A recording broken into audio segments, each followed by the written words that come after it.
Hello നമസ്കാരം.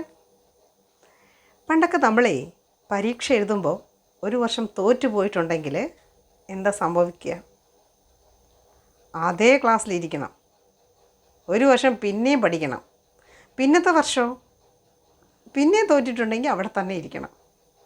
ഒരു സംശയമില്ല ഇക്കാര്യത്തിൽ. ഒരു ജയിപ്പിക്കലോ ഒരു മുന്നോട്ട് കയറ്റി വിടലോ ഒന്നും അവിടെ ഇല്ല. പക്ഷേ ഈ കാലഘട്ടത്തിൽ പുതിയൊരു സിസ്റ്റമാണ് സ്ക്രൈബ് എഴുതുക എന്നുള്ളത്. ഈ സ്ക്രൈബ് എഴുതുന്ന ആളുണ്ടല്ലോ, 9ാം ക്ലാസ്സിലെ കുട്ടിയായിരിക്കും +1നോ +2നോ ഒക്കെ പരീക്ഷ എഴുതി കൊടുക്കുന്നത്. 10ലെ കുട്ടിക്ക് 9ലെ കുട്ടി ആയിരിക്കും എഴുതി കൊടുക്കുക. ഈ കുട്ടി അത്യാവശ്യം നന്നായി പഠിക്കുകയും വായിക്കുകയും എഴുതുകയും ഫോക്കസ് ഏരിയയൊക്കെ വെച്ച് പഠിച്ച് മനസ്സിലാക്കി മുന്നോട്ട് പോകുന്ന കുട്ടിയായിരിക്കും. ഈ കുട്ടി അറിയാവുന്ന രീതിയിൽ കുറേയധികം കാര്യങ്ങൾ എഴുതി കൊടുക്കും. പിന്നെ പോരാത്തതിന് നമ്മളുടെ ടീച്ചേഴ്സ് ആരെങ്കിലും സപ്പോർട്ട് ചെയ്യും. അങ്ങനെയാണ് കണ്ടുവരുന്നത്. ഈ അവസ്ഥയിൽ ഈ പഠിച്ചു പോകുന്ന കുട്ടി ഇങ്ങനെ സ്ക്രൈബ് എഴുതി മുകളിലോട്ട് പോകുന്ന കുട്ടിക്ക് ഫുൾ A+ ആയിരിക്കും, ഫുൾ മാർക്കായിരിക്കും.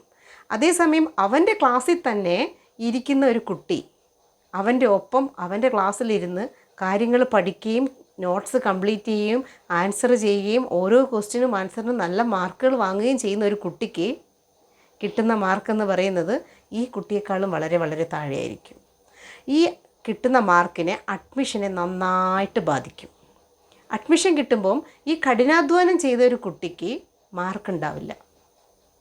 പകരം സ്ക്രൈബ് വെച്ച് എഴുതിയ അക്ഷരങ്ങൾ എഴുതാൻ അറിയാത്ത കുട്ടിയെ എങ്ങനെയെങ്കിലും മുകളിലെത്തിക്കും. അപ്പോൾ ഉണ്ടാകുന്ന ഒരു മാനസികാവസ്ഥയുണ്ടല്ലോ, കുട്ടികളുടെ ഇടയിലുണ്ടാകുന്ന ഒരു മാനസികാവസ്ഥയുണ്ടല്ലോ, അത് നമുക്ക് പറഞ്ഞറിയിക്കാൻ പറ്റില്ല. അവർക്ക് ആരോടും പറയാനും പരാതി പറയാനും ഒരിടം ഉണ്ടാവില്ല. അപ്പോഴും സ്ക്രൈബ് എഴുതി പാരൻസൊക്കെ പറയണത് എന്താണെന്ന് വെച്ചാൽ, നിന്നേക്കാൾ മുകളിലാണ് അവൻ, ഒന്നും അറിയില്ലെങ്കിൽ പോലും അവൻ ഇത്രയും മാർക്ക് കിട്ടി. ശരിയല്ലേ? അതുമാത്രമോ, ഒരു നല്ല കോളേജിലേക്കുള്ള അഡ്മിഷൻ ഈ സ്ക്രൈബ് കുട്ടിക്ക് കിട്ടിയതിന് ശേഷം മാത്രമാണ് പഠിച്ച് പരീക്ഷ എഴുതി ജയിച്ച് കഷ്ടപ്പെട്ട് ഉറക്കത്തെ പോലും മാറ്റി നിർത്തി മുന്നേറി വന്ന ഒരു കുട്ടിക്ക്. എന്തൊരു കഷ്ടമാണല്ലേ! ഒരു കുട്ടിയുടെ അഡ്മിഷനും ഭാവിയും അവൻ്റെ മാനസികാവസ്ഥയും ഒക്കെ തകർക്കുന്ന ഒരു സംവിധാനമാണത്. ശരിക്കും നമ്മളിതിനെയൊക്കെ കൂട്ടുപിടിച്ച് യോജിപ്പിക്കുന്നത് ശരിയാണോ എന്നുള്ളത് ഞാൻ പലപ്പോഴും ആലോചിച്ചിട്ടുണ്ട്. എന്തൊരു ക്രൂരതയാണിത്! അതുപോട്ടെ, അതിനേക്കാളൊക്കെ നമ്മൾ മനസ്സിലാക്കേണ്ട ഒരു കാര്യം, സ്കൂളിന് 100% വിജയം. നേരത്തെയും ഞാനൊരു വീഡിയോയിൽ പറഞ്ഞിട്ടുണ്ടായിരുന്നു. കൂടുതൽ A+കൾ, അതിനൊക്കെ വേണ്ടി സ്ക്രൈബ് കുട്ടികളെയൊക്കെ ഇത്തരത്തിൽ മാറ്റിയെടുക്കാറുണ്ട്, ഇത്തരത്തിൽ ട്രെയിൻ ചെയ്ത് കൊടുക്കാറുണ്ട്. ഒരു സ്ക്രൈബ് എന്ന് പറയുന്ന ഒരു കുട്ടി, ആ കുട്ടിക്ക് വേണ്ടത് സ്പെഷ്യൽ ട്രെയിനിങ് ആണ്, സ്പെഷ്യൽ ടീച്ചിങ് ആണ്. കൃത്യ മാർക്കുകൾ മാത്രമേ ആ കുട്ടിക്ക് കിട്ടാൻ പാടുള്ളൂ.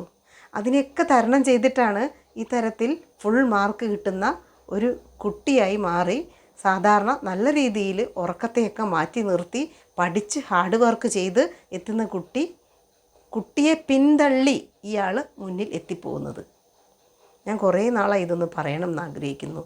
പക്ഷേ ചില ഇടങ്ങളിൽ നമുക്കത് പറയാനുള്ളൊരു അവസരമില്ല. ഇപ്പം എന്ന് വെച്ചാൽ നമ്മൾ കണ്ട് മരവിച്ച ഒരു സംഭവമായതുകൊണ്ട് ഇത്തരത്തിലുള്ളൊരു പ്രസ്ഥാനത്തെ ഗവൺമെൻറ് തലത്തിലാണെങ്കിൽ പോലും അതിന് കുറേ കാര്യങ്ങളൊക്കെ ഉണ്ടാകാം, എങ്കിലും അതിനൊരു മാറ്റം വരേണ്ടത് അത്യാവശ്യം തന്നെയല്ലേ?